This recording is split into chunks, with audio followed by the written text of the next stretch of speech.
it's Jerry, and today I'm going to show you how to make one of my all-time favorite desserts, tiramisu. It's the king of all desserts. It's a lot of work, but well worth it in my opinion. So let's get started. The first thing we're going to do is make the Ladyfingers. Now this is the most complicated part of the entire process, and if you find it too difficult, you can just do sponge cake instead. But I'm going to show you how to make the Ladyfingers. So I'm starting with 1 can of chickpeas that I have the liquid from. So this is the aquafaba from 1 can of chickpeas. And I'm just going to cook that down to about 1/3 of a cup. So it's going to be a little bit less than half cooked down. So we're basically getting 1/3 of a cup of thick aquafaba. So we have about 1/3 of a cup left, and I'm just going to turn off the heat, let this cool, and then actually chill it to thicken up. So here's our chilled aquafaba. I have it in a mixing bowl, and I'm going to add 1/4 teaspoon of cream of tartar.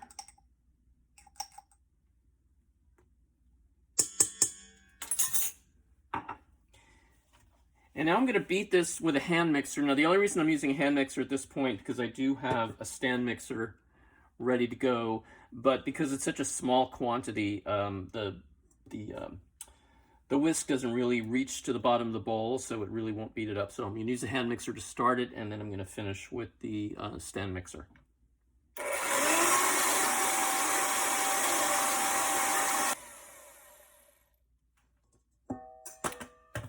Okay, so now it's nice and white and thick, and I'm going to continue beating it with the stand mixer for roughly 10 minutes or so till it's nice and stiff.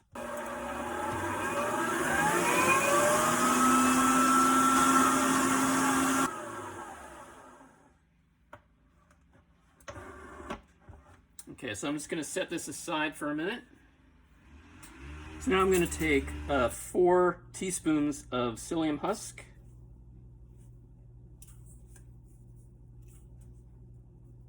add 1/3 of a cup of water, just let that sit for a few minutes to thicken, and then we're going to mix in 1/2 cup of sugar and stir that together. So that'll be the consistency of like applesauce. And then I'm going to add to that 1 cup of brown rice flour, 1/2 cup of tapioca flour, and 1/2 teaspoon of baking powder. Mix that all together. So this is going to be like a very crumbly kind of texture to it. And now I'm going to fold the beaten aquafaba into the mixture.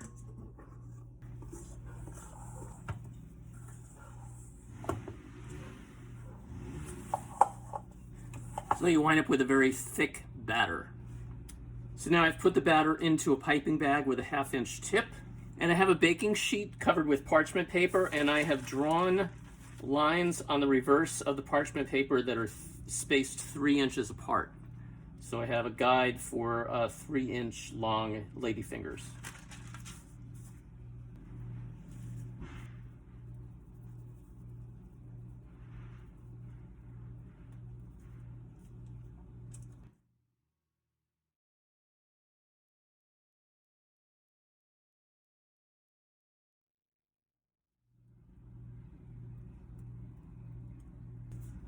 And then we're going to bake these at 400 degrees for around 8 to 10 minutes until the bottoms turn golden.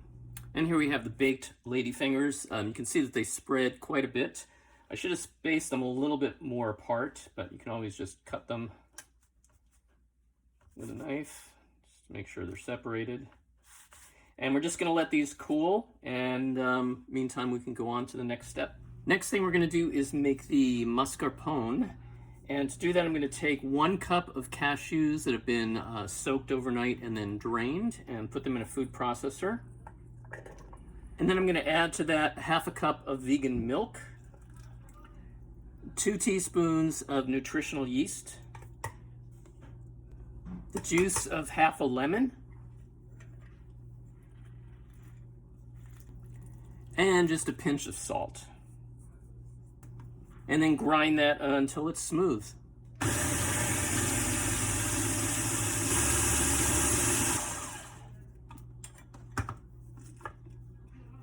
And then just set that aside.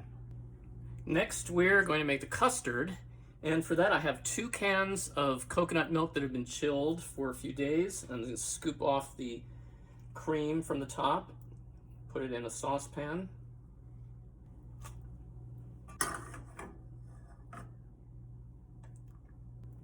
And then I have a bowl with 2 heaping tablespoons of kuzu.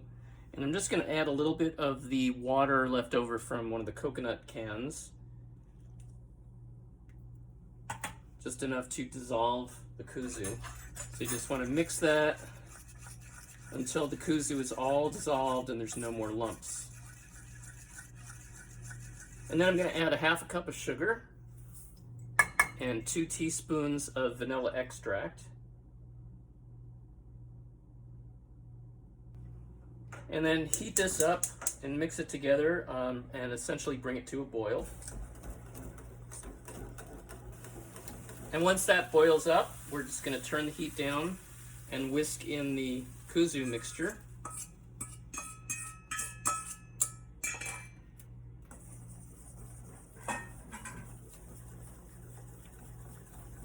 And then we're going to add a tablespoon of agar flakes and whisk that in as well. And this will get nice and thick, and we just want to keep cooking this for about a minute or 2 just to make sure everything is all dissolved. And then we can turn the heat off. And then I'm going to add in the mascarpone and mix that up.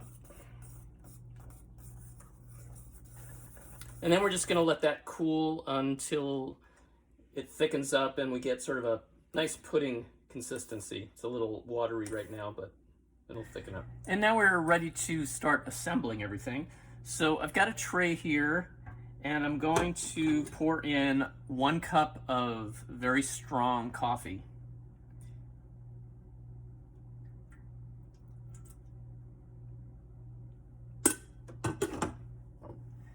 And then I'm going to add a couple of tablespoons of rum.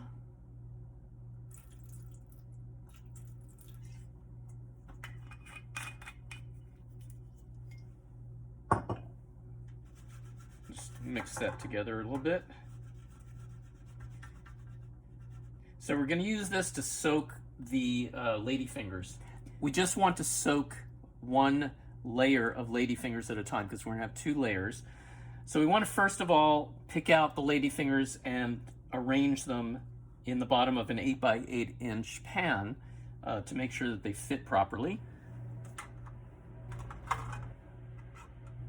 So if you made them the size that I showed you, you should probably get about 10 in here, 2 rows of 5 like this. If they're a little bit bigger, that's fine, because when they get wet, they're gonna be able to mush together a little more. So I'm going to take these 10 and soak them in the coffee mixture.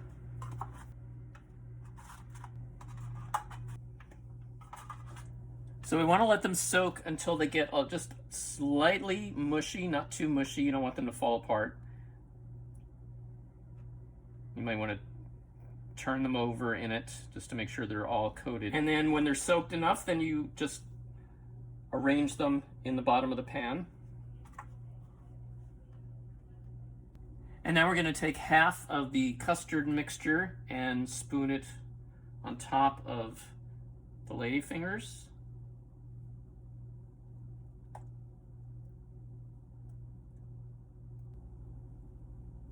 And spread it out all the way to the edges.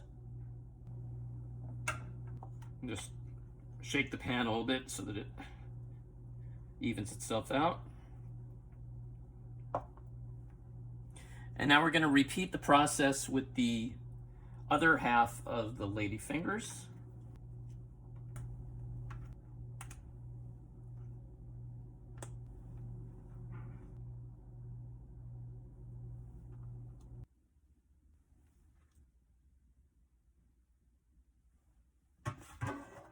And then we can spoon the rest of the custard mixture on top.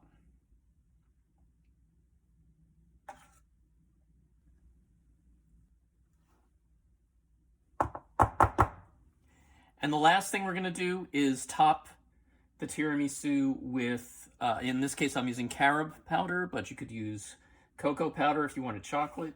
So this is unsweetened carob powder. So I'm just going to sift it on top, and we just want to cover it completely.